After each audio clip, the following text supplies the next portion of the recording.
তারাবির নামাজ সহি হাদিস মতো 8 রাকাত, যারা তারাবির নামাজ 20 রাকাত পড়ে এরা সহি হাদিস মতো পড়ে না। আমি এই জাহেলদের কথার পর্যালোচনায় যাওয়ার আগে আপনাদের জিজ্ঞাসা করি, ইমাম আবু হানিফা এদের থেকে সহি হাদিস কম জানতো? ইমাম শাফি এই সমস্ত জাহেলদের চেয়ে সহি হাদিস কম জানতেন? ইমাম মালিক, ইমাম আহমদ এই সমস্ত জাহিলদের থেকে সহি হাদিস কম জানতেন? তারা সবাই কেন ঐক্যবদ্ধ সিদ্ধান্ত দিলেন তারাবির নামাজ 20 রাকাতের কম নয়, সহি হাদিস না থাকার কারণে? তখন যদি কেউ এদেরকে সাহস করে প্রশ্ন করে বসে, কোন সহি হাদিসে আছে তারাবির নামাজ 8 রাকাত দেখাও, প্রশ্ন করতে হলে একটু সাহস করে করতে হয়। কারণ সে যদি যে কোনো একটা দেখাইয়া দেয়, সহি হাদিস দেখাইলো না ভুল হাদিস দেখাইলো, বুঝার যোগ্যতা তো থাকতে হবে। এই জন্য সাহস করে কেউ যদি প্রশ্ন করে বসে, কোন সহি হাদিসে পাইলা তারাবির নামাজ 8 রাকাত দেখাও, কয় সহি বুখারী শরীফে আছে। কি কয়? সাথে সাথে সহি বুখারী শরীফ তার হাতে তুলে দেন, দিয়া বলুন বাইর কর কোন হাদিসে আছে তারাবির নামাজ 8 রাকাত। আমি এই কিতাব পড়তে জানি না। কেতনা বড় পণ্ডিতের ঘরের পণ্ডিত, সহিহ বুখারী দা দলিল দেয়, আতক কিতাব তুলে দিলে কয় পড়তে জানি না। তখন যদি জিজ্ঞেস করেন পড়তে জানোস না বললে কেন, তখন কয় বাংলা বুখারী পাইছি। আমি আপনাদের জিজ্ঞেস করি, বাংলা বুখারী মূল কিতাব না অনুবাদ গ্রন্থ? অনুবাদ গ্রন্থে তো অনুবাদকের ভুল হতে পারে না, সম্ভাবনা নাই? আমি একটু সময়ের জন্য ধরে নিলাম অনুবাদকে ভুল করছে না, অনুবাদকে ঠিকই লিখছে, ঠিক আছে। মূল কিতাব পড়তে পারছ না, বাংলা দাঁড়াই করে দেখা কোন হাদিসে আছে বুখারীর তারাবির নামাজ 8 রাকাত। তখন হাদিস বাংলা বুখারীর থেকে বের করে হাদিস বের করে বলে, এই দেখো বুখারী শরীফের হাদিসে উল্লেখ আছে, নবীর বিবি আয়েশা রাদিয়াল্লাহু তাআলা আনহা বলেছেন। ওই গুগল মাস্টারের ছাত্ররা বুখারী বুঝাইতেছে, এই দেখো বুখারী শরীফের হাদিসে আছে, নবীর বিবি আয়েশা রাদিয়াল্লাহু আনহা বলেন, এশার নামাজের পর থেকে ফজরের নামাজের পূর্ব পর্যন্ত আল্লাহর রাসূল গভীর রাতে যে নামাজগুলি পড়তেন, এই নামাজগুলিকে হাদিসের ভাষায় সলাতুল লাইল বলা হয়। বাংলা অর্থ রাতের নামাজ। হাদিসের ভাষায় শেষ রাত্রে রাসূলের পড়া নামাজগুলির নাম রাতের নামাজ। বুখারী শরীফের হাদিসটা হইল আল্লাহর রাসূল বিতির সহ রাতের নামাজ 11 রাকাত পড়তেন। এই হইল বুখারী শরীফের হাদিসটা। আল্লাহর রাসূল রাতের নামাজ অর্থাৎ এশার পর থেকে ফজর পর্যন্ত গভীর রাতে আল্লাহর রাসূল যে নামাজগুলি পড়তেন সেইগুলির পরিমাণ ছিল বিতির সহ 11 রাকাত।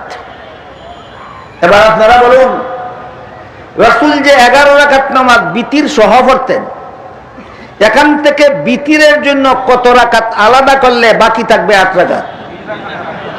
বিতিরের জন্য কত রাকাত আলাদা করলে? 3 রাকাত। তাহলে 8 রাকাত তারাবি সাব্যস্ত হলো কিনা সেটা আমরা পরে দেখব। আগেই কিন্তু সাব্যস্ত হয়ে গেল বিতিরের নামাজ 3 রাকাত। তোরা না কর বিতির 1 রাকাত। যারা বলে তারাবি 8 রাকাত, এরা বলে বিতির 1 রাকাত। এটাকে বলে কেঁচু করতে গিয়ে সাপ বের হয়ে গেল, জির করতে গিয়ে হাত বাইরিয়া গেল। সাব্যস্ত করতে ছিল তারাবির নামাজ 8 রাকাত, এটা সাব্যস্ত হওয়ার আগেই বিতিরের নামাজ যে 1 রাকাত নয়, বিতিরের নামাজ যে 3 রাকাত, যে সহিহ বুখারী শরীফের হাদিসের দ্বারা সাব্যস্ত হয়ে গেল। সুতরাং যারা বিতির 1 রাকাত পড়ে এরা সহিহ বুখারী শরীফের হাদিসের বিরুদ্ধাচরণ করে। প্রথম দফা সাব্যস্ত হইল তোরা সহিহ হাদিস মানস না, তোরা সহিহ হাদিস বিরোধী। এবার আসুন বাকি 8 রাকাতের অবস্থা। বুখারী শরীফের যে হাদিসে আছে রাসূল বিতির সহ 11 রাকাত পড়তেন, এই 11 রাকাত থেকে বিতিরের জন্য 3 রাকাত আলাদা করলে তাকে কত রাকাত?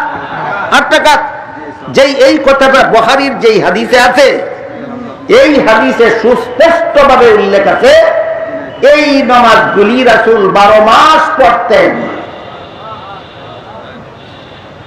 এশার পর থেকে ফজরের পূর্ব পর্যন্ত রাতের নামাজগুলি রাসূল 8 রাকাত পড়তেন 12 মাস। এটা বুখারী শরীফের হাদিস। কোন মাস? আপনারাই বলেন যে 8 রাকাত নামাজ রাসূল 12 মাস পড়তেন, এটার নাম তারাবি না তোর মাতা না তোর বাপের মাতা? ঠিক কর, বুঝেন শুধেন কিছু বলুন। বুঝে থাকলে বুখারী শরীফের যে হাদিসের দ্বারা সাব্যস্ত হইল রাসূল 8 রাকাত পড়তেন, এই হাদিসে উল্লেখ আছে এই 8 রাকাত নামাজ 12 মাসই পড়তেন।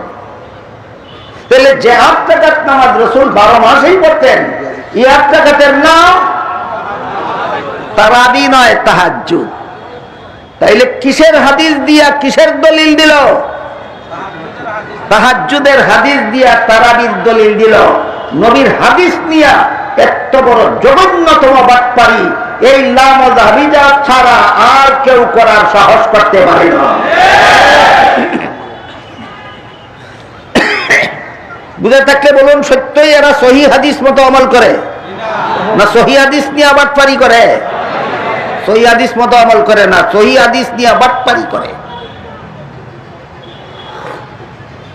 নাম ধারণ করেছে আহলে হাদিস। কি নাম ধারণ করেছে? আহলে হাদিস। আমার বইয়ে লেখা আছে, ড্রাইভারের কাছে পাবেন আমার গাড়িতে। আহলে হাদিস কথার 2 অর্থ আছে, একটা ভ্রান্ত অর্থ আর একটা শুদ্ধ অর্থ। আহলে হাদিস কথার ভ্রান্ত অর্থে লামাযহাবিরা ব্যবহার করে। আহলে হাদিস কথার ভ্রান্ত অর্থ হইল আমরা হাদিসে যা আছে তা আমল করি, আবু হানিফা যা কয় তা আমল করি না, ইমাম শাফিঈ যা কয় তা মানি না, কোরআনে আর হাদিসে যা কয় তা মানি। এই কথাগুলি শুনতে বড় শ্রুতি মধুর, শুনতে বড় চমৎকার, কিন্তু এটাকে বাংলায় বলে কথা সত্য মতলব খারাপ। কথা সত্য মতলব খারাপ। কোরআন হাদিসে যা আছে তা মানো, আবু হানিফা যা কয় তা মানো না, শাফি যা কয় তা মানো না। তাহলে শোনো, কোরআনের একটা কথা শোনাই, হাদিসের একটা কথা শোনাই, এর ফলে দেখবো আবু হানিফা কি কয় আর শাফি কি কয় আর তোরা কি মানস। পবিত্র কোরআনের এক আয়াতে আল্লাহ বলেন, ওয়াল মুতাল্লাকাতু ইয়াতারাব্বাসনা বিআনফুসিহিন্না সালাসাতা কুরু। এর অর্থ হলো আল্লাহ বলেন তালাকপ্রাপ্তা নারীরা একটা নির্ধারিত সময় অপেক্ষা করে ভিন্ন স্বামী গ্রহণ করবে। তালাক পাওয়ার সাথে সাথেই না একটা সময় অপেক্ষা করে? এই সময়ের বিবরণ দিতে গিয়ে আল্লাহ বলেন সালাসাতা কুরু, 3 কুরু সময়। এই কুরু শব্দটা কোরআনের ভাষা। 3 কুরু সময় অপেক্ষা করে তালাকপ্রাপ্ত নারী ভিন্ন স্বামী গ্রহণ করবে। কুরু শব্দের আবিধানিক অর্থ আছে 2টা। কুরু শব্দের আবিধানিক অর্থ, এতেও তেমন একটা অসুবিধা ছিল না, কিন্তু বড় অসুবিধা দাঁড়াইছে। কুরু শব্দের যে 2টা অর্থ আছে, এই 2টা অর্থ পরস্পর বিরোধী। একটা মানলে আরেকটা মানার উপায় নাই, আরেকটা মানলে আরেকটা মানার উপায় নাই। কুরু শব্দের এক অর্থ হলো মহিলাদের মাসিক ঋতুস্রাব বন্ধ হওয়ার পর যে পবিত্র সময়টা থাকে, এটাকেও কোরআনের ভাষায় কুরু বলা হয়। আবার পবিত্রতা অতিবাহিত হওয়ার পর মহিলাদের যে নাপাক অবস্থা শুরু হয়, এইটাকেও কোরআনের ভাষায় কুরু বলা হয়। কুরু শব্দের এক অর্থ পবিত্র অবস্থা, কুরু শব্দের আরেক অর্থ অপবিত্র অবস্থা। তাহলে মহিলা কি 3 পবিত্রতা পার করে ভিন্ন স্বামী গ্রহণ করবে, না 3 অপবিত্রতা পার করে ভিন্ন স্বামী গ্রহণ করবে? এই ব্যাপারে কোরআনের ভাষা সুস্পষ্ট না অস্পষ্ট? এবার সমাধান কেমনে বের করতে হবে? ইজতিহাদ। ভুলে গেলেন? কেমনে বের করতে হবে? ইজতিহাদ। আমি আমার মাদ্রাসার ছাত্র ভাইদের জন্য বলি, তোমাদের অনেক দরকার, অনেক উপকার হবে। অন্য মানুষের এতটা দরকারও নাই, এত উপকারও হবে না। মাদ্রাসার ছাত্ররা কান পেতে শোনো, জীবন ভর মনে রেখো, 3 ক্ষেত্রে ইজতিহাদের মাধ্যমে সমাধান বের করতে হয়। কত ক্ষেত্রে? 1 নম্বর, যে আলোচনা কোরআন হাদিসে পাওয়া যায় না, এই ক্ষেত্রে ইজতিহাদের মাধ্যমে সমাধান বের করতে হয়। 2 নম্বর, কোরআন হাদিসে আলোচনা পাওয়া যায় কিন্তু অস্পষ্ট, সেক্ষেত্রেও ইজতিহাদের মাধ্যমে সুস্পষ্ট সমাধান বের করতে হয়। 3 নম্বর, কোরআন হাদিসে সমাধান পাওয়া যায় সুস্পষ্টই, কিন্তু পরস্পর বিরোধী। এক সমাধান এমনে আর এক সমাধান বিপরীতে, এমন ক্ষেত্রেও ইজতিহাদের মাধ্যমে সমাধান বের করতে হয়। আমাদের এখনের আলোচ্য আয়াত 3য় পর্যায়ে। 3 কুরু পার করে তালাকপ্রাপ্ত মহিলা ভিন্ন স্বামী গ্রহণ করবে। কুরু শব্দের এক অর্থ পবিত্রতা, কুরু শব্দের আরেক অর্থ অপবিত্রতা। বলেন তো, সুস্পষ্ট সমাধান পেলাম কোরআনে না অস্পষ্ট রইল? এবার সমাধান বের করার উপায় ইজতিহাদ। ইমাম আবু হানিফাও ইজতিহাদ করে সমাধান বের করেছেন, ইমাম শাফিও ইজতিহাদ করে সমাধান বের করেছেন। ইমাম শাফিঈর সমাধান হলো, এখানে কুরু শব্দকে আমি পবিত্র অর্থে গণ্য করব। তালাকপ্রাপ্ত মহিলা 3টা পবিত্রতা অতিক্রান্ত হলেই সে ভিন্ন স্বামী গ্রহণ করবে। এটা কার মাযহাব? ইমাম শাফিঈর মাযহাব। ইমাম আবু হানিফা বলেন, কুরু শব্দের অর্থ পবিত্রতাও আছে ঠিক, কিন্তু পবিত্রতার অর্থটা গণ্য করলে মহিলা ইদ্যত গ্রন্থে গিয়া জটিলতার সম্মুখীন হয়। অপবিত্রতার অর্থ গণ্য করলে কোনো জটিলতা নাই। যেহেতু আমার অপবিত্রতার অর্থ গণ্য করার সুযোগ আছে, আমি মহিলাটাকে জটিলতার মুখে ঠেলে দেব কেন? আমি জটিলতাবিহীন সমাধান দিলাম। 3 অপবিত্রতা পার করে মহিলা ভিন্ন স্বামী গ্রহণ করবে।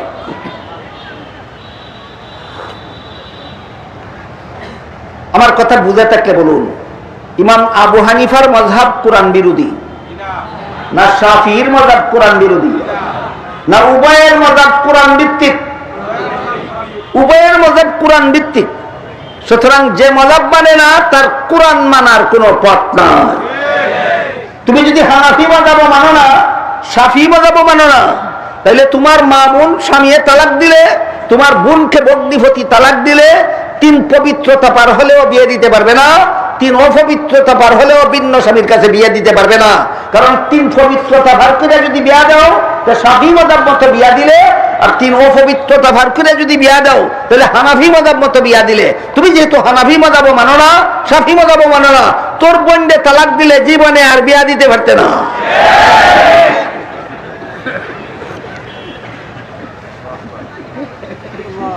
বুঝে থাকলে বলুন, কোরআন মাযহাব না মানলে কোরআন হাদিস মানার কোনো পথ আছে? মাযহাব শব্দের অর্থই পথ। পথ কিসের পথ? যে ব্যাপারে কোরআন হাদিসে সুস্পষ্ট সমাধান নাই, ওই ব্যাপারে সমাধান বের করার শরীয়ত সম্মত পথ, এই পথকে পরিভাষাগতভাবে মাযহাব বলা হয়। এরা বলে সহিহ হাদিস মানি। সহিহ হাদিস কারে কয়? ইমাম বুখারীর মাযহাব মতো সহিহ হাদিস একরকম, ইমাম মুসলিমের মাযহাব মতো সহিহ হাদিস আরেক রকম। আমার কথা বুঝে থাকলে বলুন, সহিহ হাদিসের ডেফিনেশন বর্ণনা করতে গিয়ে ইমাম বুখারী আর ইমাম মুসলিম ঐক্যবদ্ধ না ভিন্ন ভিন্ন মত? ভিন্ন ভিন্ন মতের এক একটা মতের নাম মাযহাব। তুমি যে সহিহ হাদিস মানবে, বুখারীর মাযহাব মতো না মুসলিমের মাযহাব মতো? যদি কোনো মাযহাব মানি না, একটা সহিহ হাদিস মানার উপায় নাই তোমার। সহিহ হাদিস মানতে হলে আগে বলতে হবে আমি বুখারীর মাযহাব মতো সহিহ হাদিস মানি, আর না হয় বলতে হবে ইমাম মুসলিমের মাযহাব মতো সহিহ হাদিস মানি। যদি বলো হ্যাঁ বুখারীর মাযহাবও মানি না, মুসলিমের মাযহাবও মানি না, তোমার জন্য কিয়ামত পর্যন্ত কোনো সহিহ হাদিস মানার পথ নাই। সুতরাং যারা বলে আমরা আহলে হাদিস মানি, আমরা হাদিসে যা আছে তা মানি, কোরআনে যা আছে তা মানি, মাযহাব মানি না, এদের জন্য কোরআন মানারও কোনো পথ নাই, হাদিস মানারও কোনো পথ নাই।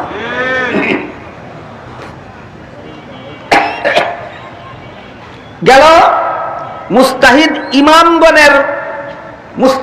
ইমামগণের ইজমা প্রসঙ্গ ভুলে গেলেন। আল্লাহ বলেছেন আল্লাহর হুকুম মানো, এর মানে হলো ইসলামের যে বিধান আল্লাহর কোরআনে আছে সেই বিধান কোরআন থেকে গ্রহণ করো।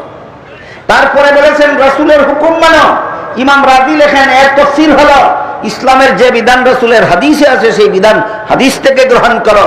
এরপরে যে আল্লাহ বলেছেন ওয়া উলিল আমরি মিনকুম, তোমাদের হুকুমদাতাদের হুকুম মানো, তোমাদের সমাধানদাতাদের হুকুম মানো। এরা কারা? এরা ওই সমস্ত মুস্তাহিদ যারা ঐক্যবদ্ধ সমাধান দিয়েছেন, এদেরকে আল্লাহ কোরআনে উলুল আমর বলেছেন। মাদ্রাসার ছাত্ররা মনে রাখো, সূরা নিসার 59 নম্বর আয়াতে আল্লাহ উলুল আমর বলতে কি বুঝাইছেন? ঐক্যবদ্ধ মুস্তাহিদদের বুঝাইছেন, যে সমস্ত মুস্তাহিদ ইজতিহাদের মাধ্যমে ঐক্যবদ্ধ সমাধান বের করে দিয়েছেন। এদেরকে সূরা নিসার 59 নম্বর আয়াতে আল্লাহ বলেছেন উলুল আমর, এরা তোমাদের সমাধানদাতা, এরা তোমাদের হুকুমদাতা, এরা যেই সমাধান বের করে দেয় সেই সমাধান মানো। এটার নামই রাসূল বলেছেন উম্মতের ইজমা। এই লামাযাবিরা কয়েক বছর বাংলাদেশে যে সমস্ত ব্যাপার নিয়ে যত উৎপাত, যত উপদ্রব, যত উস্কানি আর যত ফিতনা সৃষ্টি করে চলেছে, এর মধ্যে একটা হলো তারাবির নামাজ 20 রাকাত না 8 রাকাত। আমার আলোচনায় কিছু ক্লিয়ার হলো? তারাবির নামাজ 20 রাকাত না 8 রাকাত? 8 রাকাতের পক্ষে যেই হাদিস দিয়া দলিল দেয় এটা তারাবির হাদিস না তাহাজ্জুদের।